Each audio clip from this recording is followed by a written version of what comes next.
Good afternoon and welcome back to my channel. Today I pulled some rhubarb and so we're going to just bottle some rhubarb. Now I pulled the rhubarb up, I've chopped up all the leaves. They will be put back around the rhubarb plant. You can also make an insecticide with them, but you cannot eat them. They're really toxic because they contain huge amounts of oxalic acid. So today I'm going to bottle them. I'm going to use the overflow method, which is very safe because rhubarb is, although it's a vegetable, it's actually very, very acidic, and so it lends itself to this quick, easy method.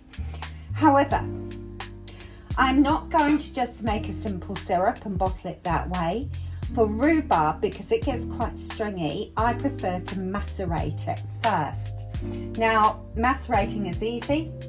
It literally is just soaking it in sugar for a while to draw out some of the juices in the rhubarb. So I've weighed the rhubarb. There's about 2 kilos there. And because rhubarb is quite tart, I like to do quite a sugary, a sweet rhubarb. So I use, for 2 kilos of rhubarb, I've used 1 kilo of sugar. However, you do what suits your taste buds the best. You don't have to add sugar at all, although it is very tart. You could actually use a sugar substitute if you prefer, or even honey. The rhubarb is acidic enough that it doesn't rely on the sugar as a preservative. So I'm just going to cut it up randomly like this.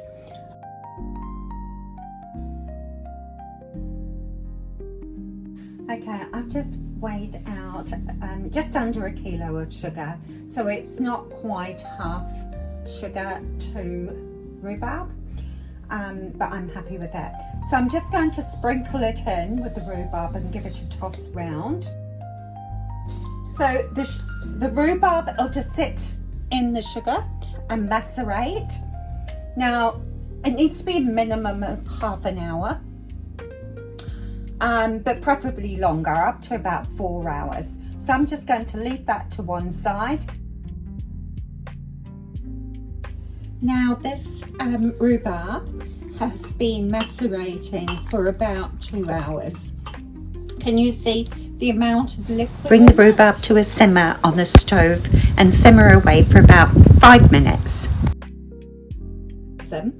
We need to sterilise our jars. Today I'm just going to do mine in the microwave, and literally all you do is give them a good wash with warm soapy water, rinse them out, and make sure they're wet when they go in the microwave. And I will microwave 3 jars at the same time for about 1.5 minutes. So back in a moment. Now I've sterilised those 3 jars, they're nice and hot. These have been in the boiling hot water to sterilise. I've got my jug on just in case I need more water. And the rhubarb has simmered away for only about 5 minutes. Fill the jars until they're nearly full and then debubble them either using a knife or a cocktail stick. Okay, so we'll just add some of the juice. So there's actually no added water here whatsoever. It is pure juice from the rhubarb being macerated with sugar.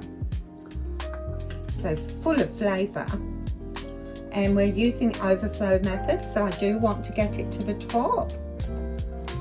There's going to be a little bit of juice left too, and you know what, I got a beautiful soda stream as a Christmas present. How lucky am I?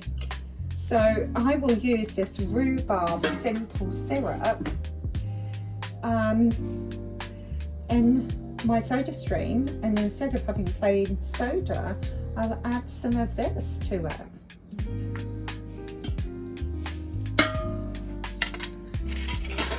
look at all that extra liquid. Lovely rhubarb syrup. Now, using a knife, I'm just going to go across the top of the jars, like that, leveling them off. And then, it's really important to get all the sticky residue off the jars. So I've got a couple of cloths here, or you can use paper towels. So I'm just going to wipe round the rim of the jars, just very carefully with the boiling water. And I want to go all the way around the edges. And then I'll just finish cleaning them up tomorrow once they've sealed. When I put the lids on, I do prefer to have the lids that have got the little press down button, because that is an easy way for me to know that they have sealed properly. If they've got the flat bottom, you can't always tell so easily. So I'm just going to carry on. Okay, I filled all the jars. Now just to tighten them a little bit, and then leave them to sit overnight. And by the next day, so anything between 12 and 24 hours, they should have sealed nice and tightly. And you'll know that by this little bump going down. If they haven't sealed, then we will use them within a few days and store them in the fridge.